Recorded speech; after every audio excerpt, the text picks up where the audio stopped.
Welcome to Basic Brewing Radio for Thursday, May 30th, 2013. I'm James Spencer. Here at Basic Brewing Radio, we're all about home brewing. This week, Phillip Lamb, our man in France, talks to Jean Van Roy, owner of Cantillon, arguably the world's premier lambic brewery. If you're new to home brewing and would like to get into the hobby for the first time, check out our website, basicbrewing.com, where you can find archives of our audio and video podcasts and our DVDs to walk you through basic and more advanced brewing techniques. You can follow me on Twitter. My username is Basic Brewing, all one word. Also, you can find me on Facebook at facebook.com/basicbrewing.james, and our show page is at facebook.com/basicbrewing. We're on Google Plus, too. You can find our little community on Google Plus by searching for Basic Brewing. Thanks again to everybody clicking on the Amazon.com associate link at our basicbrewing.com site. You know how it works. Whenever you think of shopping on Amazon, don't go to Amazon first. Go to basicbrewing.com first. Click on our Amazon ad. That will take you to Amazon.com, and then you can shop as usual, and whatever you purchase, we'll be getting a little chunk of that. We greatly appreciate that. We also have associate links for Brew Your Own magazine and the American Homebrewers Association on our site, too. You can find our Basic Brewing iPhone app and on iTunes and our Android app on Amazon.com. We're on the BlackBerry podcast directory, we're on the Stitcher app, and we're on the Windows Phone directory, too. Check out our brewer's logbook at basicbrewingshop.com. In the front of the book is a calendar that you can use to track your fermentations and plan your brews. And the good thing about the calendar is that it is blank. So you have a full year of calendar pages no matter when you start your brewing year, and there is room in the back of the book to log the details of up to 50 batches of brew. If you want to put a tip in our tip jar, some coinage in our guitar case, you can go to basicbrewing.com support, basicbrewing.com/support, and thanks to everybody who has done so already. And one more thing, protect your precious beer with one of our growler bags. The bag is essentially a cylindrical cooler that is just the right size to accommodate a 64-ounce growler or a couple of 22-ounce bombers or 3 12-ounce bottles. And it has an adjustable strap so you can sling it over your shoulder. Check those out at basicbrewingshop.com, and there is only a limited number of those available. I'm going to keep my comments relatively short this week. We've got a lot to cover. Phillip did a great job of interviewing Jean Van Roy, and But before we get into that, I do want to remind you that each June, we take the whole month off from posting podcast episodes. That doesn't mean that we're being lazy. We're not sitting out on the porch drinking beer, not doing anything, although there will be some of that. We'll be covering the National Homebrewers Conference in Philadelphia, and we'll be brewing up some other things, too. It's also time for a family vacation and lots of other stuff going on in June. So rather than just wrestling with all that stuff, trying to do kind of a halfway job of posting the podcast, we just take the whole month off, and we'll be back in July with more good stuff. But right now, let's virtually cross the Atlantic to talk to our buddy Phillip Lamb. Phillip Lamb, welcome back to Basic Brewing Radio. Thanks, James. It's good to be back. Last time you were on the show, we were sitting in Andy's happy place out on the deck, enjoying some French beers that you brought over. I remember it well. We don't have that luxury today, unfortunately. But you don't have that luxury today. I'm actually having a nice Cantillon. Well, rub it in. Just anytime. I have access to corn dogs anytime I want. Well, then you win the day, sir. That's the danger of referencing pre-recording conversations. He's over there, Philip's over there in France enjoying, the world's best lambic and home-cooked French meals and jealous that I went to Sonic for lunch. So there you go. Sonic, the corn dogs. So you had a little bit of a chat with somebody who's fairly important in the world of lambic brewing the other night. Who did you talk to? I had the privilege of meeting Jean Van Roy, who's the brewmaster at Cantillon, which is in Brussels. He was at an event sort of celebrating his beer at La Fine Mousse, which is the beer bar in Paris. It's in the 11th arrondissement. Lafinemousse.fr if you're interested. And he was giving a tasting of three different beers: the Cantillon Gueuze Bio, and Bio in French is organic, so it's his organic goose. And he was also doing a tasting of the Saint Lambinus. And finally, it was the official unveiling in any sort of tasting scenario of the Cantillon 50 degrees north, 4 degrees east, which is the sought after bottle of this year, and from Cantillon. And he was doing just a little guided tasting. We tried three different beers, and he taught us a little bit about each one and about where they come from and that sort of thing. And I had some time before everything got started to ask him a little bit about what Cantillon does and how they do their magic. And he was kind enough to provide me with a few answers. Now, for those who are not familiar with Cantillon's beers, how would you describe them overall? Well, they're lambics, which means they're sour beers. They are, how would I say this? They're made in the traditional sense, so they're not like a lot of the other lambic breweries where there'll be a lot of added sugar, there'll be a lot of back sweetening just to make it more accessible to the market. They are absolutely making the same recipes that they were using 100 years ago when the brewery first started. And he's very proud of that fact. And it's actually funny, there's a group called the Oral Group, Horal, which is a sort of syndicate of Gueuze lambic producers in Belgium. They're basically the camera of Gueuze producers, of lambic producers. And he actually refuses to take part because, as he says, they are promoting a relabeling of a product, because Gueuze, when you see it nowadays, is associated with something that is not as traditional, is not as good, frankly, as what had been on the market 100 years ago. Oral wants all corresponding beers to be labeled as Oud Gueuze, which is basically a way of saying Gueuze, but the good kind. Oud Gueuze means old Gueuze. And he does not want to have to change the labeling on his beer because, as far as he's concerned, they've been brewing Gueuze for 100 years and nothing's changed. It's the industry that's changed. Mm-hmm. So he's he's known as somewhat of a radical, but at the same time very traditional. So he's a traditional radical, shall we say. And he has great respect for the magic that goes on inside the cool ships and later inside the barrels. And it's just a really fascinating guy to talk to. Well, you asked him some good questions. You did a good job. And he not only talked about a bit of background about the brewery and about his industry, but he got into the nitty-gritty. He got into the nuts and bolts. So let's have a listen. And for experienced brewers, there may be some nuggets of wisdom in there that you may be able to use to make your own lambics at home. Jean Van Roy, so I am the brewer at the Cantillon Brewery in Brussels. We are producing lambic, last beer in the world from spontaneous fermentation. And the brewery is running since 1900. I'm the fourth generation right now in activity at the brewery. Okay. And when did you start? Was it passed from father to son, or? Yes, father or mother, because my mother is the last Cantillon. So married with Jean-Pierre Van Roy, and my father took the brewery over in '68, and I'm working there since I was born. It's but officially I'm working at the brewery since 1990, and I am brewing alone. We finished the season 1 month ago, and it was my 11th season. How have you seen things change from when you started to now? Is there, or even before that, is there more production, less production, different varieties?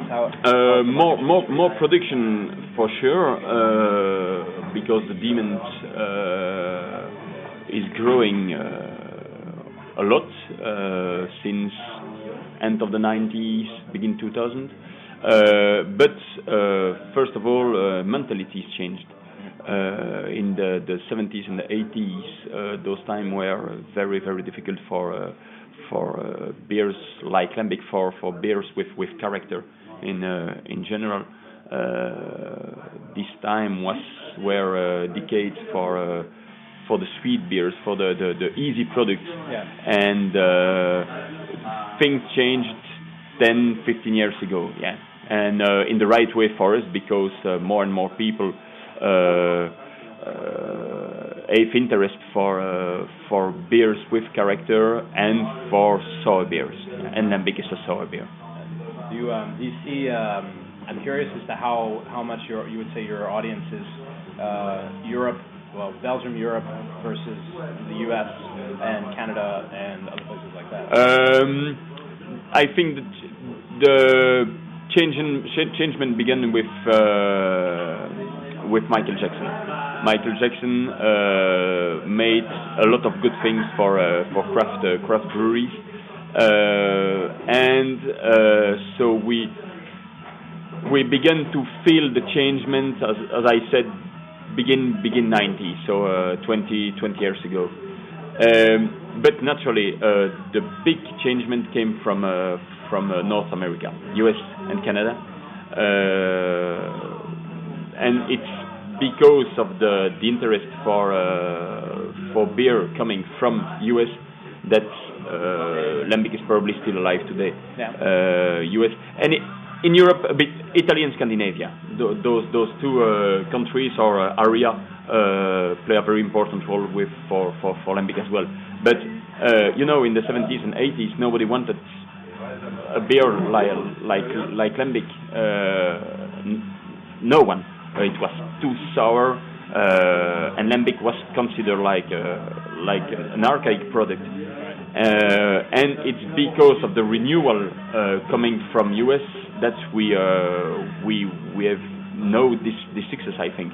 Because even today in Belgium, for a Belgian, a beer like lambic or a beer made with lambic, like a goose of a fruit beer, is a sweet beer, because the big majority of those beers in Belgium are produced by industrial manure and are sweet. The fruit beers are making with syrup, with essence. Yeah, when I think of Kriek, it's something that's really syrupy.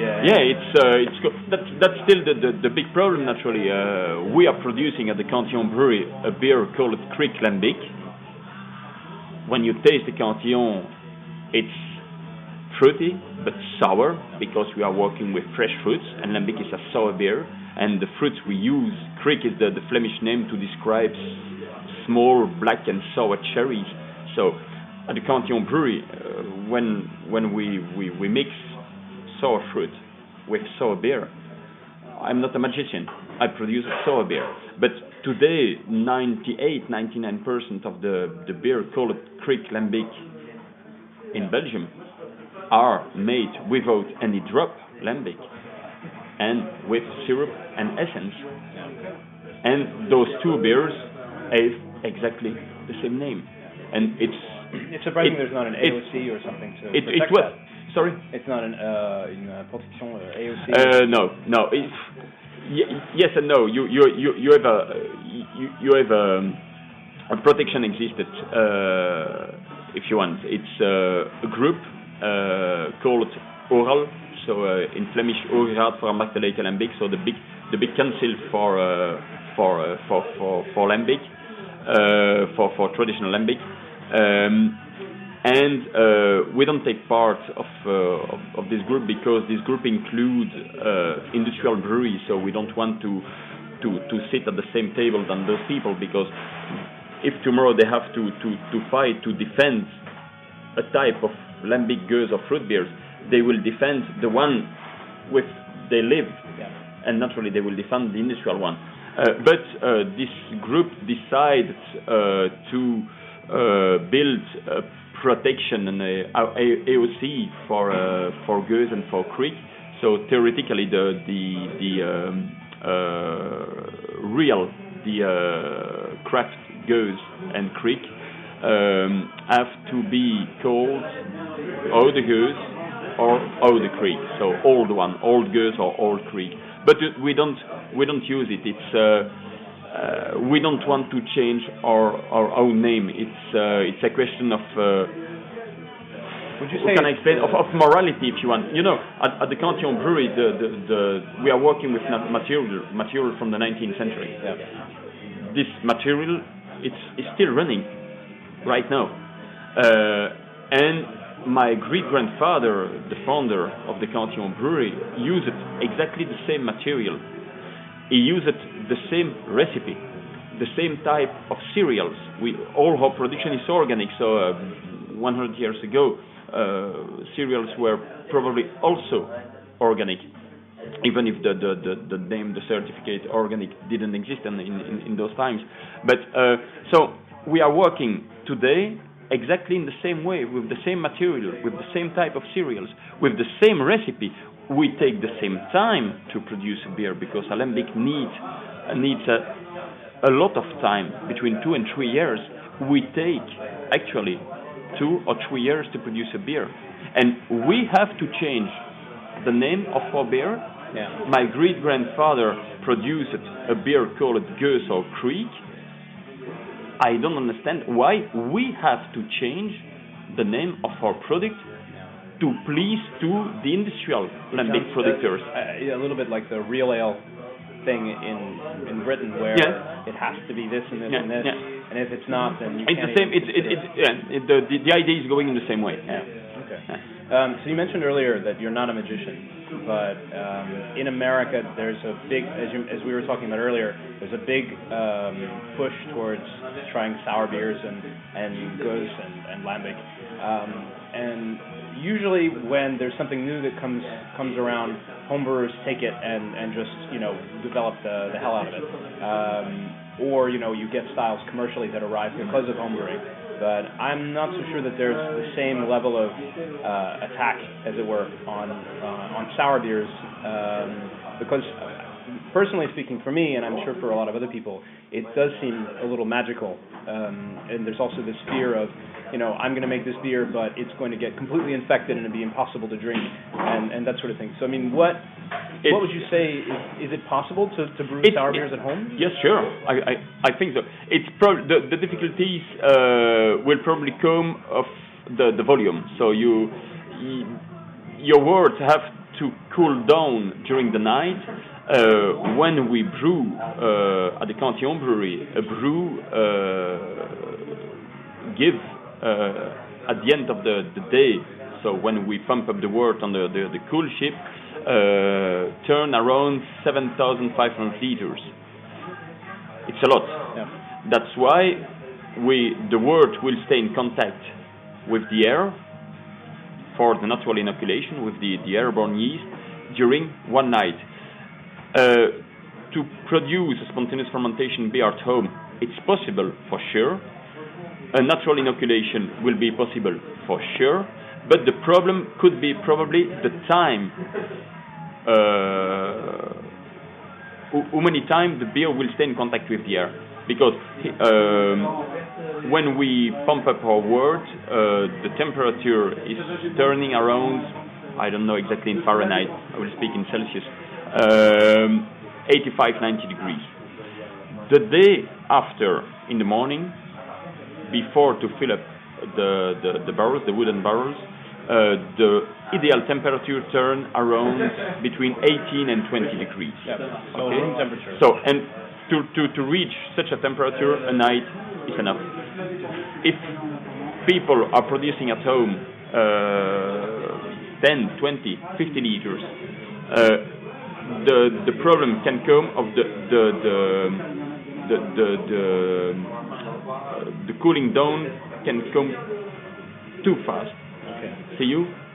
So to reach those 18, 20 degrees, the wort could stay in contact with the air only, I don't know, 1, 2, 3 hours, and it could be not enough to have the right inoculation, because I helped a friend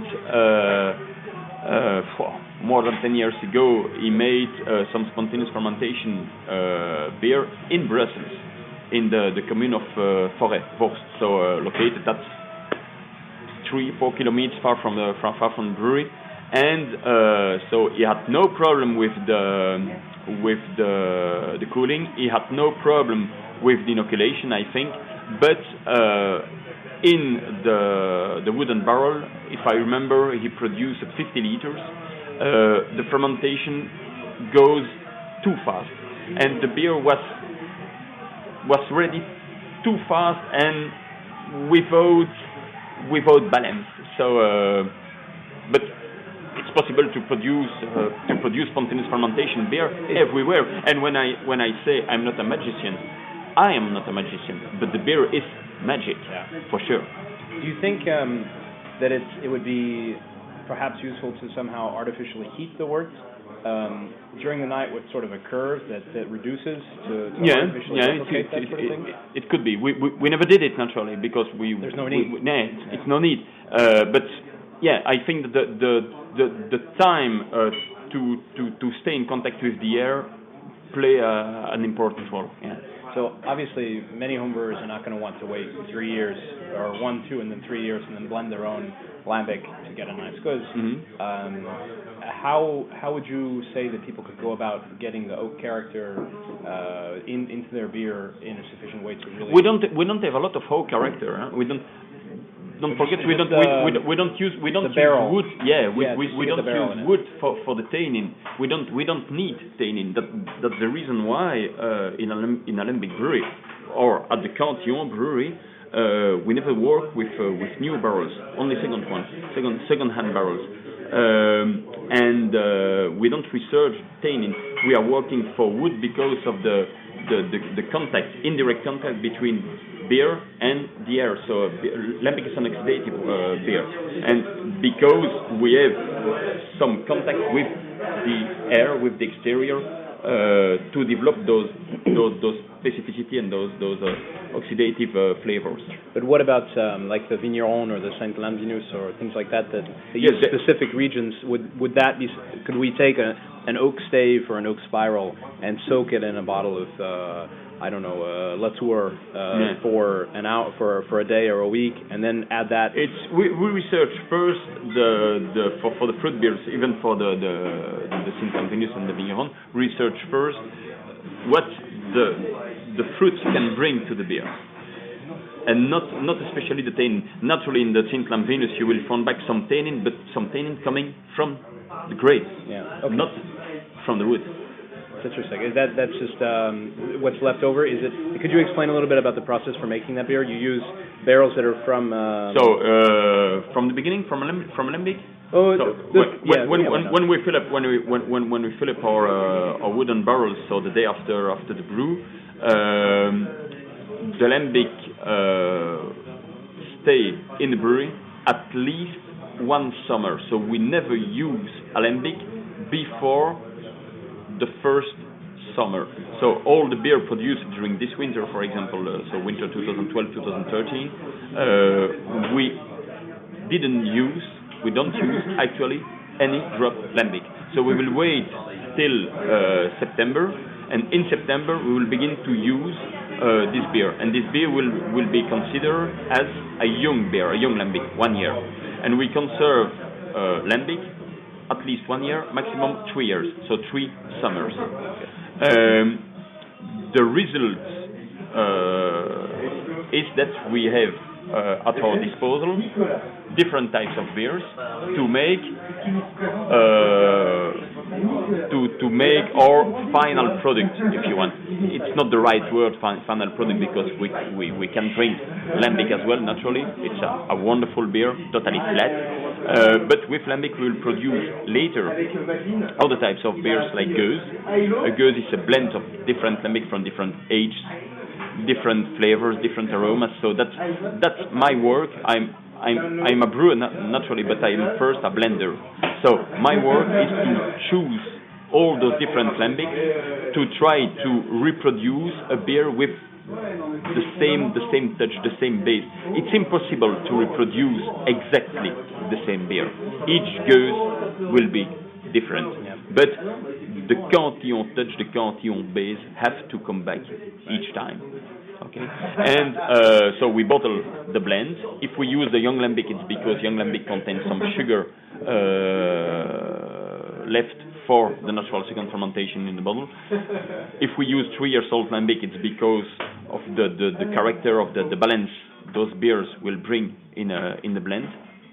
And thanks to the sugar coming from the young beers, start a natural second fermentation in the bottle. I think this is very important because this may be something that not a lot of people know.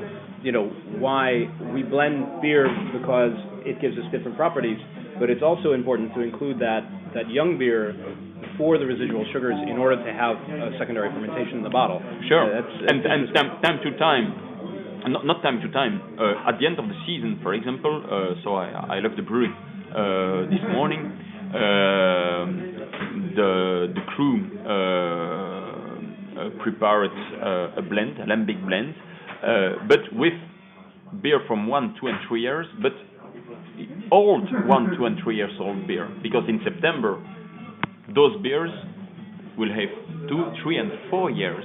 Yeah. So for the blend we made this morning, we added a bit sugar because the young beer were too old and didn't contain sugar enough for the natural second fermentation. And so even for the goose, time to time we have to add 2-3 grams sugar per liter. What kind of sugar do you use?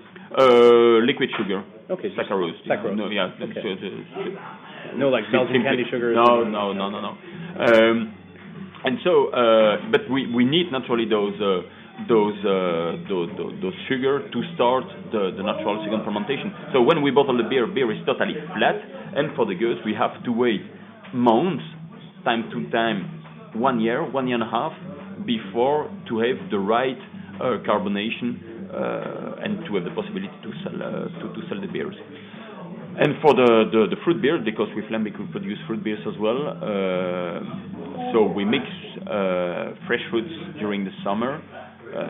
So the most important fruits and the most traditional are naturally the cherry or the crick and the framboise. And you don't the raspberry. You don't clean them or anything. They go straight in. We don't clean them, but we are working for most of them with organic fruits as well. So theoretically, it's not necessary to clean it. So our Schaerbeek cherries for the Loupepe are organic.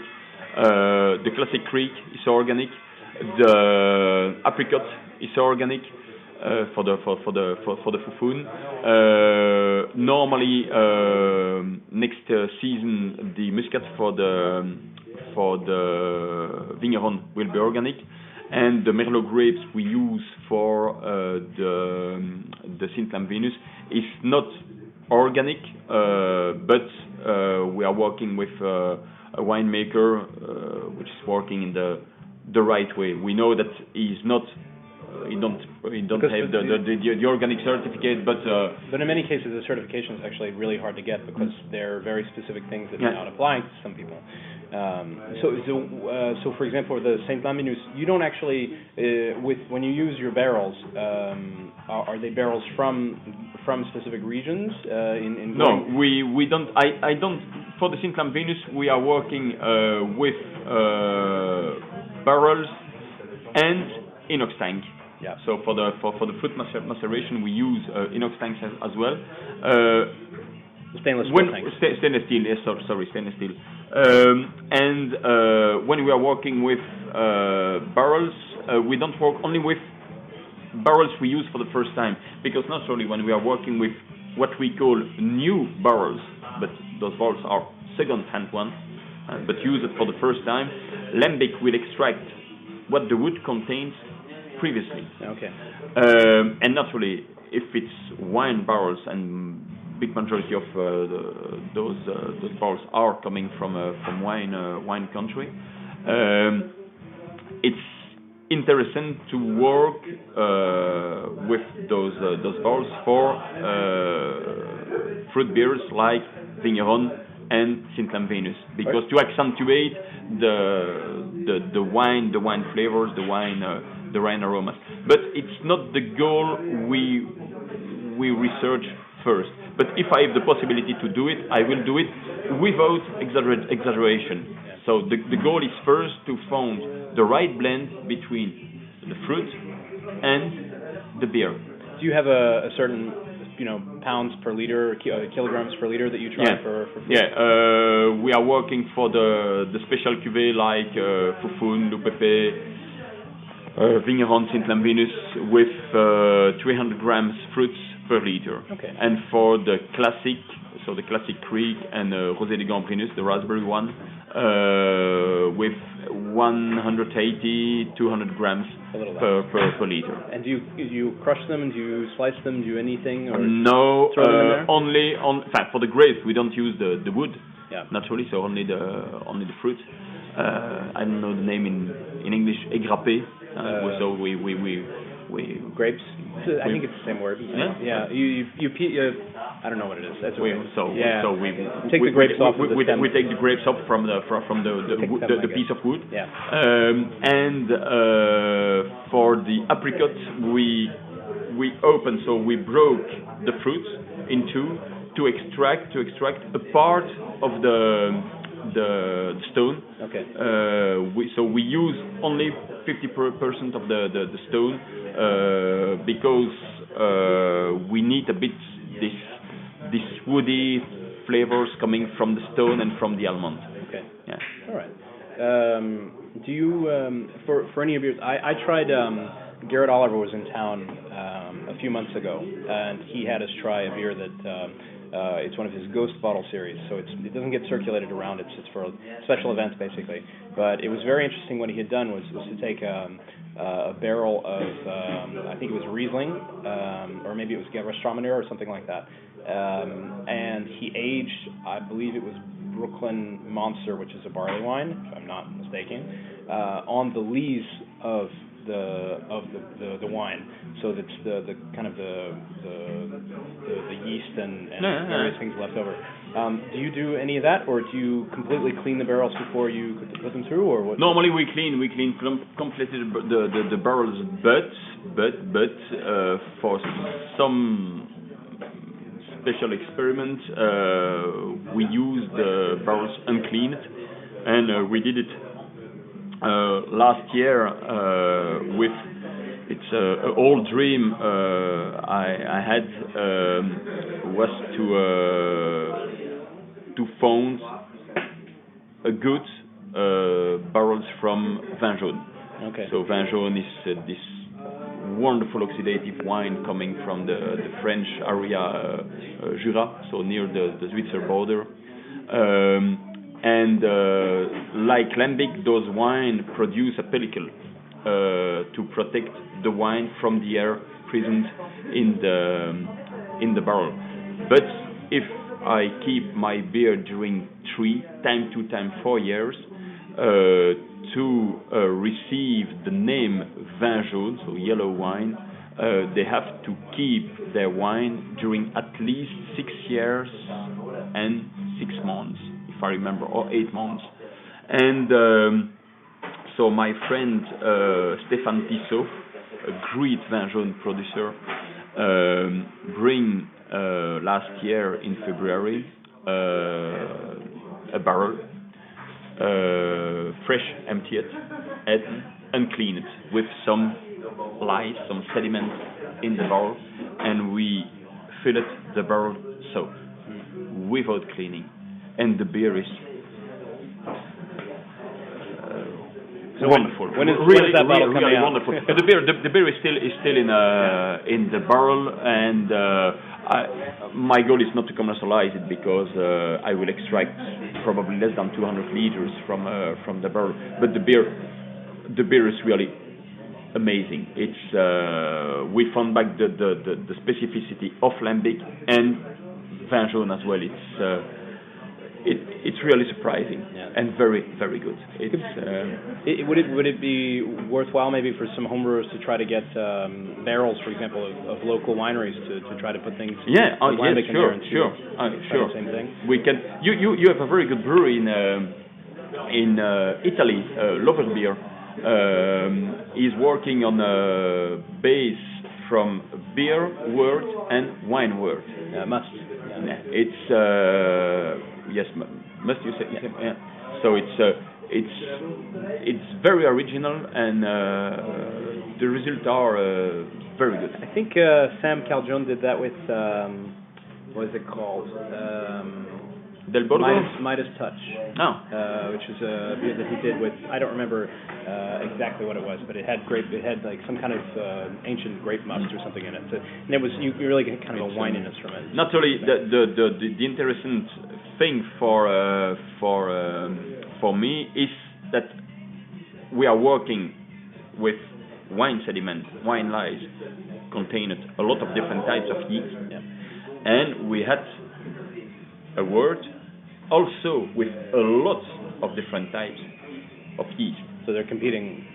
So I suppose that the complexity in such a blend will be huge. Yeah. Huge. It'd be fun. And fun, anyway, and yeah. Sure. Could And you spoke about Gewürztraminer. We did also just 2 years ago or last year a small experiment. Also one a small barrel, but no one knows that those beers exist. We made also an experiment with lambic and Gewürztraminer. Okay. And the result was good, but we expected more because Gewürz is a very aromatic grape, and we expected to find more aromatic flavor in the beer. And lambic was probably a bit too strong for the grape. Be interested to see what could happen with Sauternes or something like that. I like Sauternes as a white, and so I feel like we made such an experiment not with Botrytis grapes, but with sweet grapes years ago, and the result was not. In fact, lambic converted all the sugar coming from the grapes, and finally. Without sugar, those grapes have no more character. But we made such an experiment with Botrytis grapes coming from Austria. So this beer exists officially. This beer was made for Akkurat in Sweden, and on the name of Goldakel. And it was a blend of lambic with two types of grapes. If I remember, it was a Welsh Riesling and I don't remember the name of the other variety. Welsh Riesling and Semling. And the result was very special, very good, very special. And the second originality for this beer was the blend. So to start the fermentation in the bottle, Stene, the owner of Akkurat, had the idea to mix a part of sweet wine made with the same type of grapes and lambic. So, and the beer matured with so 70. For one bottle, 70 centiliters lambic and 5 centiliters wine. As like a back sweetening sort of thing? Yeah. And so lambic used the sugar, converted the sugar coming from the wine to produce gas. Yeah. So it was very, very special, very good. So if I remember, the beer had more than 10% ABV. Yeah. But probably one of the most Cantillon, the most special Cantillon. It'd be very interesting to see what would happen if you were to do the same thing, except you riddle the Cantillon first, and so it's bottle fermented and it's ready to go, and then you riddle it, and then you back sweeten it like a méthode champenoise, but with wine. If you want, it was a bit like a méthode champenoise. That could be very interesting. So what is your mash temperature? How much malt per mash temperature? It's a bit technical because we use a special technique called moutrouble, turbid mash. Okay. So we begin our mash at 48 Celsius. So during 10 minutes We don't add water. We continue, we continue the mixing. After 10 minutes, we had hot water to reach 56, and then we begin to pump a part of the wort. So, without stop the blend, the propellers, the mixers, we begin to pump a part of the liquid in one of the two boiling tins. It's like a decoction. If you want, yeah. Decoction, it's a mix of decoction and infusion. From 56, we grew up to 66. Same thing. We extract the liquid to pump up the liquid on so it's not a real wort because we didn't reach 72, but we pump up the liquid on the same time. We pump around 2,000 liters turbid mash from the mash tun. Then 72. So we obtain the saccharification, the first saccharification. We empty it the tun, but we pump the wort in the other boiling tun, because we are working with two boiling tun at the Cantillon brewery. Then the turbid mash is coming back in the mash tun. We reach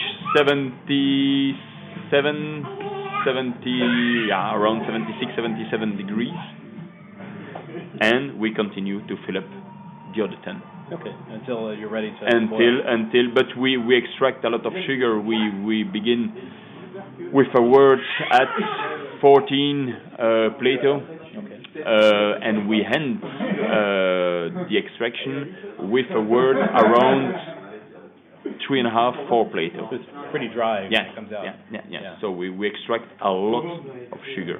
Okay, cool. And then for the hops, it's minimum 3 years aged, yeah?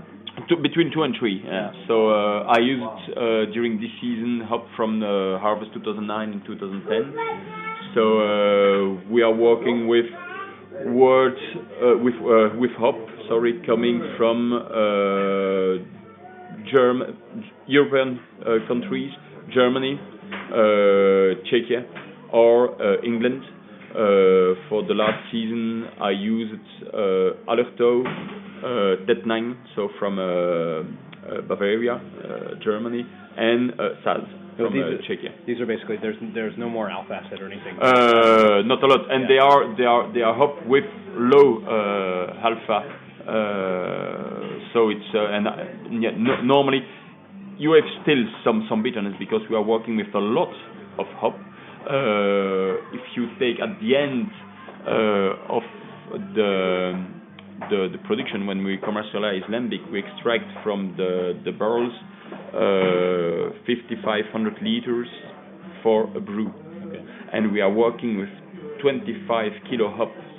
So it's not so far from 500 grams for 100 liters for an hectoliter. That's not a whole lot, it seems. Normally with such a volume, the beer would be bitter. But you found back some bitterness in a young lambic, 1 year.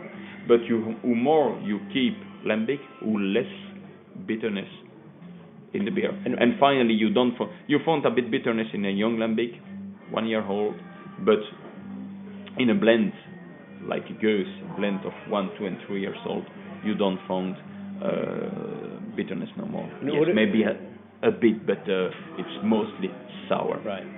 What about the grain? Is it just Belgian Pilsner? We are working with Pilsner, classic Pilsner. We are working with two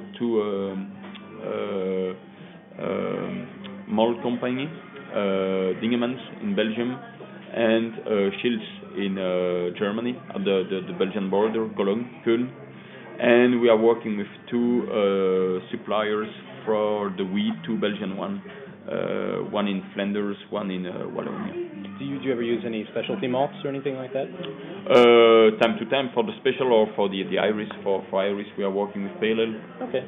And time to time, I made this season for the Swans 2014 or 2015. I don't know. It will depend of the fermentation. If the fermentation is going well, it will be for 2014. If not, 2015 or later. I made an experiment. A bit special. The goal was to produce spontaneous fermentation stout, and for this one I use a specific malt. Yeah. Okay. But normally for the classic lambic, it's Just Pilsner. Yeah. Only Pilsner. Okay. So then I said two questions earlier, so really two questions now. It's really simple, the first one. Do you have any advice that you could give to homebrewers that they're looking to try their own lambic to make their own goods? Cold temperature. Yeah. Even if the temperature are cold, take care. For the fermentation, you mean? Temperature. So temperature for the natural cooling, for the inoculation. Right. Okay. You know, why we are working during the winter? First of all, because of the temperature, we need cold night for the natural cooling, and because we need a yeast inoculation. If we are working during a warm period, even if the nights are cold, warm period means development of bacterium. Okay. So, and bacterium, that's very important then. That's very important. So, a simple example. At the Cantillon brewery, we begin to work always when we had a first frozen night. Without frozen night, no brew. So theoretically, a frozen night kill not all the bacterium, but a lot. Okay. And normally it's not a problem for yeast. So we research really a yeast activity and not a bacterium activity. So first of all, they have to work during cold night and cold periods. The best temperature for us, but like I told you, we are working with a big volume, 7,500 liters. The best temperature for us are located around 0 degrees. Okay. Celsius. Yeah. Okay. And another advice: if you want to work with the nature, try to work with natural products. I think that nature needs natural things. So last question is, so James and Steve are two guys that kind of do this video podcast that's related with the audio podcast, and they're big into making food and things with beer. And I don't think I've ever seen them do anything with lambics or goods. So is there anything you could give us some recipe ideas? For me, the most simple and the best one is a very old Brussels recipe called in Flemish, in Brussels dialect, balletjes met geuze. So it's excuse me. So meatballs with geuze and with wheatloaf. Chicon, but I don't know the name in English. So you know, in France they call it endive belge. Yeah. Belgian endive. Belgian endive? Yeah. It's the same. I think so. Yeah. Yeah. And so for the recipe, it's very simple. Some onions and Belgian endives in a casserole. Yeah. A pot. A pot. Yeah. In a pot, you know, with some olive oil or butter. In a pan, you prepare your meatballs. Okay.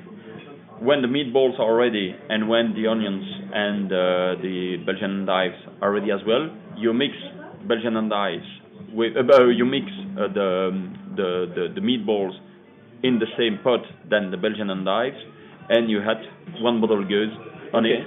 And 750 or 750. Yeah. If you want a lot of taste, a lot of flavors, 750. Don't hesitate. And you have to wait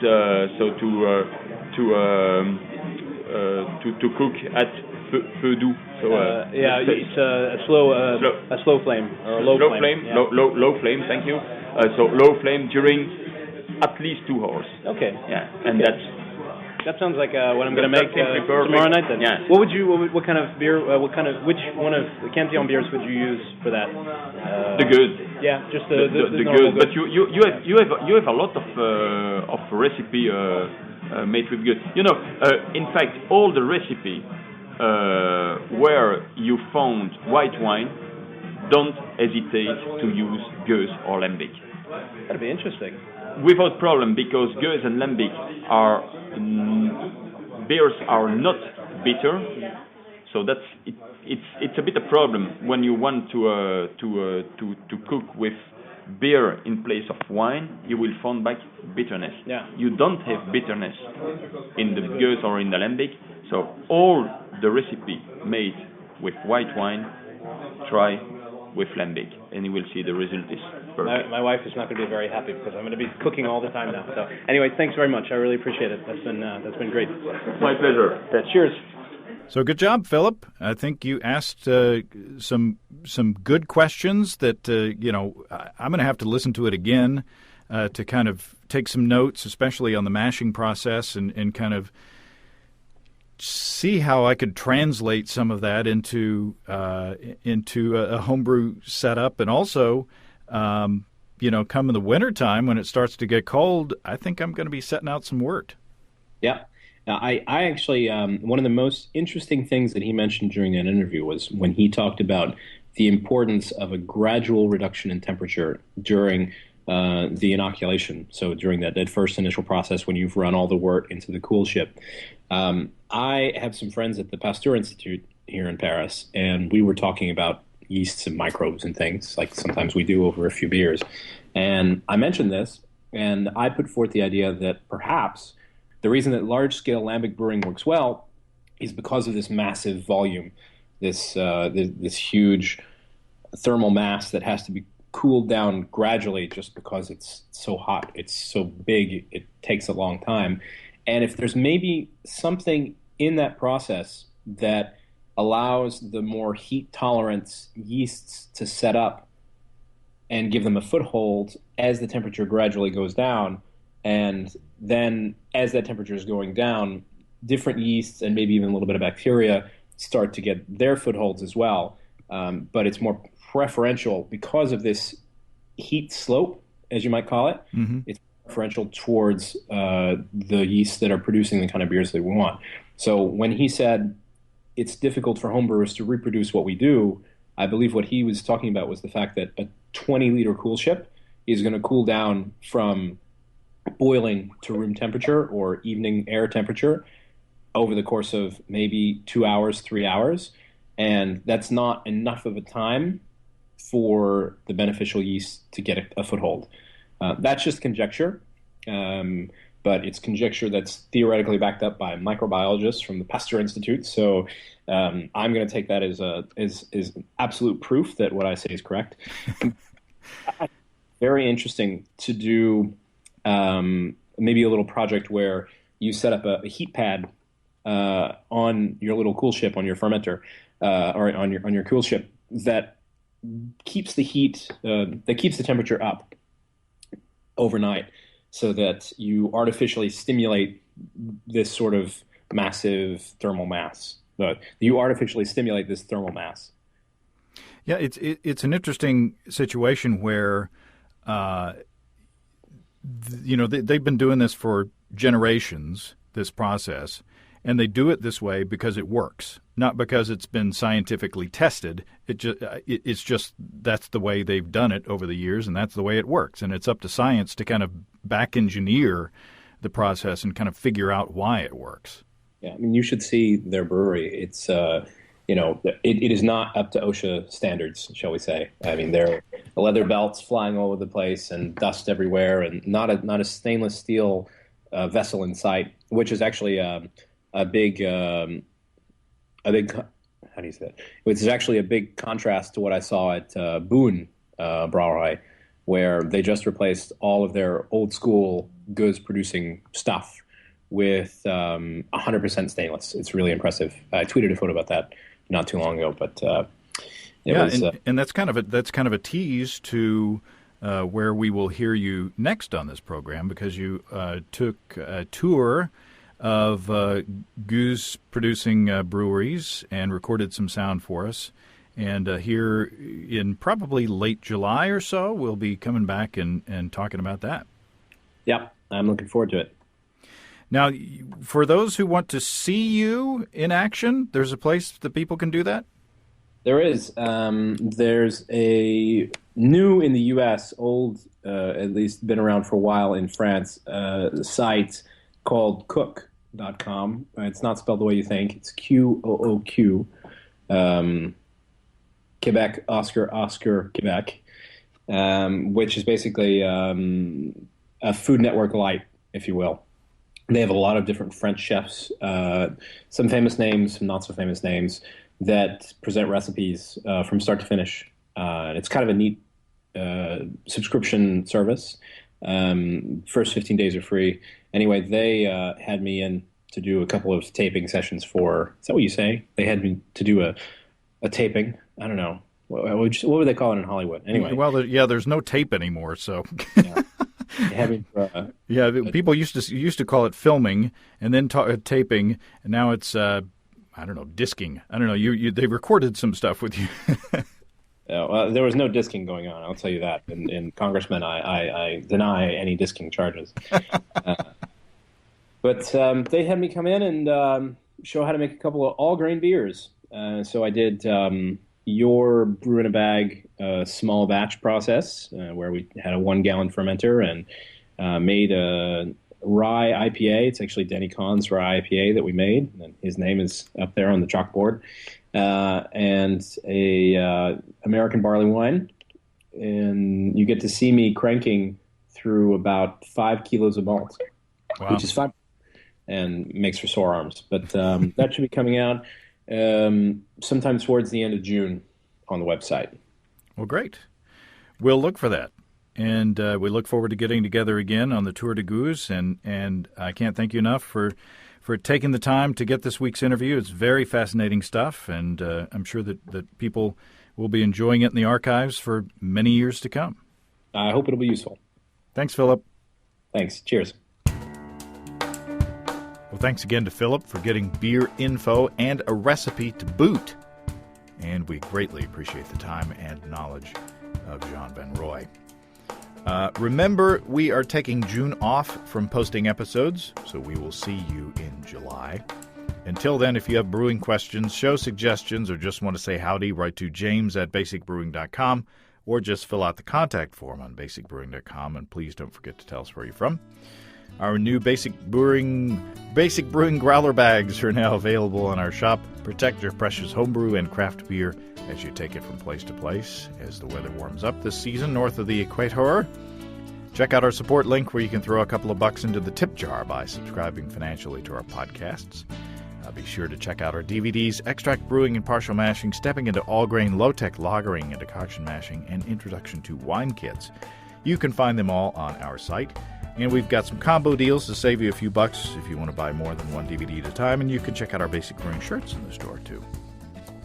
Our Brewers Logbooks are on the store as well. Keep track of up to 50 batches of beer. And you can see a listing of the fine folks across the country who sell our DVDs on basicbrewing.com. And if there isn't a vendor in your area, you can order them online in our online shop at basicbrewingshop.com. Thanks to everybody who's continued to click on our Amazon.com link. We greatly appreciate the support. Our featured products this week that were purchased through the link are Nature's Answer White Willow Bark, 1 ounce, and Stone Cask Ice Rounds. Silicon ice mold makes 2 large 2.5-inch ice balls. Slow melting ice balls look great while chilling your drink without water. Thanks again, and remember, I can't tell who bought what, so no worries there. Just click on the Amazon.com logo on our site the next time you feel like Amazon shopping, and we greatly appreciate your support. And that link will also work all the way through June, even though we are not going to be podcasting. Don't forget, you can also join the American Homebrewers Association or subscribe to Brew Your Own magazine through our associate link on basicbrewing.com. That's all until next time. Until then, thanks for listening, everybody. I'm James Spencer. Production help for Basic Brewing Radio and our website is provided by Kelly Dutz, our man in Austin, Texas. Basic Brewing Radio is a production of Active Voicing. See you in July, everybody. So long.